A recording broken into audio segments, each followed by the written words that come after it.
que eu não necessariamente nego. Porque quando você rompe, porque você vem dentro de uma bolha. E aí você rompe essa bolha em busca de algo que está na sua essência, que está nas suas vísceras, né? Porque toda vinda, toda encarnação que a gente tem um processo de crescimento, né? Então, o romper essa bolha e buscar a sua essência, eu acho que faz parte, acho que um não nega o outro. E que nem você perguntou, a questão da singularidade, quando a gente fala sobre real e realidade, né, real é o que matematicamente ocorre, né, o que eu estou vendo, o que eu posso comprovar pela ciência, e realidade, ela entra com aquele ponto, como que é a minha interpretação diante daquele incidente. Nós temos 5 sentidos, né, cientificamente falando, né, nós temos 5 sentidos, que através dos 5 sentidos a gente precisa compreender as coisas do mundo. E sabendo que esses 5 sentidos eles são limitados. Existem sons acima que eu não escuto, sons abaixo, cores acima, cores abaixo, que nada nega de eu ter também tatos acima, tatos abaixo, paladar acima, né? Enfim, olfato. O cachorro sente muito mais cheiro do que nós. Eu acho que eu sinto mais do que o cachorro. E aí quando a gente fala sobre a singularidade que você tinha perguntado... Comprou meu chiclete? Aí, eu sei. Aí quando você perguntou sobre a singularidade, a gente tem, cada pessoa vai compreender a mesma coisa de uma forma diferente, né? Então assim, se acontecesse alguma coisa, tem a minha versão, a sua versão e a realidade. A minha verdade, a sua verdade e a verdade verdadeira. Exatamente. Então, por exemplo, eu vejo até a forma com que nós encaramos a face dos deuses, das entidades, sendo bem singular para cada pessoa. É como se dentro da minha cabeça, diante das minhas interpretações, eu tivesse um universo todo, uma realidade toda singular. Porque às vezes a gente faz a mesma meditação guiada, por exemplo, encontrar um animal de poder, né?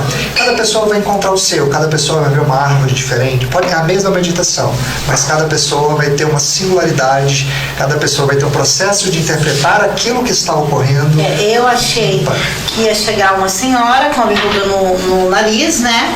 E não dava pra ver, né? Então, chegou 2 pessoas extremamente normais, aparentemente, tem uns traços, assim, mas, é o que você está falando, mas que são bruxos, né? Porque quando a gente fala de bruxa, a gente está pensando naquela senhorinha, às vezes até bem longe da tecnologia, mais reclusa. Vive em uma caverna. Vive em uma caverna.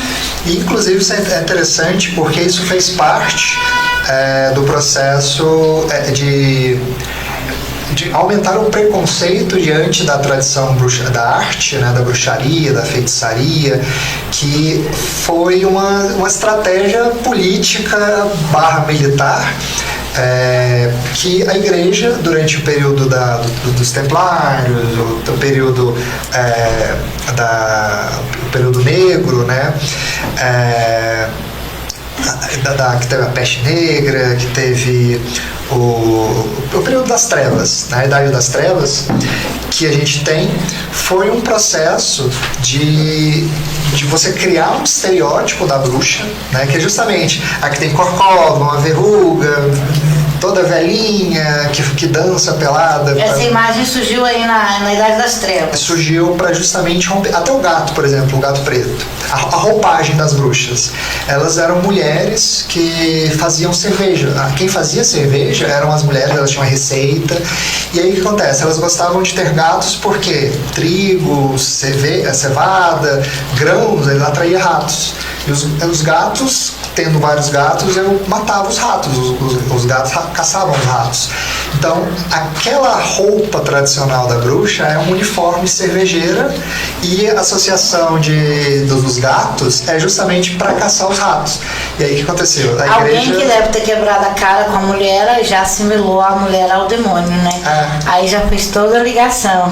E coincidentemente depois a igreja associou o gato, aí caçaram os gatos porque eram animais, das feiticeiras, das bruxas. Era o aí portal delas com o demônio.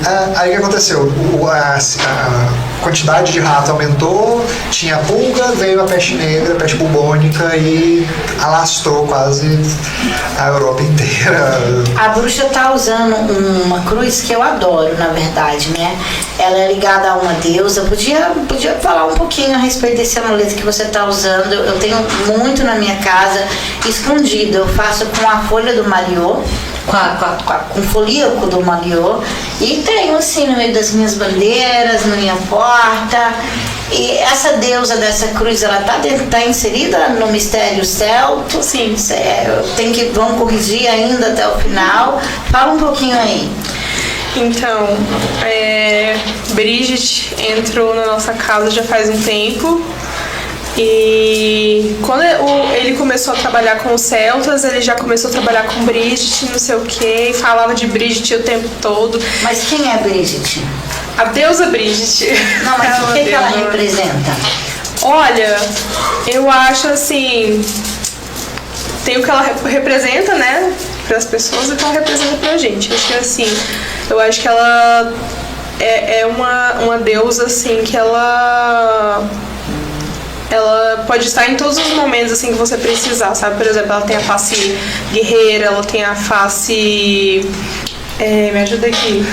A Bridget, ela tem 3 faces, né, que a gente tradicionalmente reconhece, que é a face de forja, né, ferreira. Ela tem a face curandeira, né, porque ela trabalhava com cura, com resgate, e também tem a face poetisa, né, de inspirar os poetas, trazer o imbas das pessoas, né. E a Bridget, no caso, filha de Dagda, ela tem muito essa relação. E curiosamente, eu comecei a flertar com Bridget, né? Embora a gente, se você olhar assim, não foi uma relação muito intuitiva, falar, o Silva vai se relacionar com Bridget, né? Tanto é que causou estranhamento em algumas pessoas. Eu comecei a me relacionar com Bridget, só que ao mesmo tempo eu senti um chamado mais voltado para Siren. E aí eu falei, por que você não se aproxima dela? E aí deu certo. Deu certo. E ele ficava falando, eu não dava muita bola não. Aí no final do ano, no mês de novembro, a gente passou por uma situação assim de saúde com um dos nossos animaizinhos lá de casa. E era como um filho pra gente, Um lobo, né? Era um lobo. Um husky. Um husky siberiano. E aí, nesse momento assim de dor, que ele tava internado, já tava sem... O veterinário já tinha dado expectativa 0 de vida pra ele. Eu me apeguei muito a Bridget, a face curandeira dela. E assim, nesse momento, eu senti assim que infelizmente, assim, a gente não conseguiu salvar ele, mas o trabalho dela foi feito, o salvamento foi pra mim, não foi pro cachorro. E nesse momento em diante, eu me apeguei muito a ela. E ela tá na nossa casa, na nossa vida desde então. E eu comecei um trabalho com ela.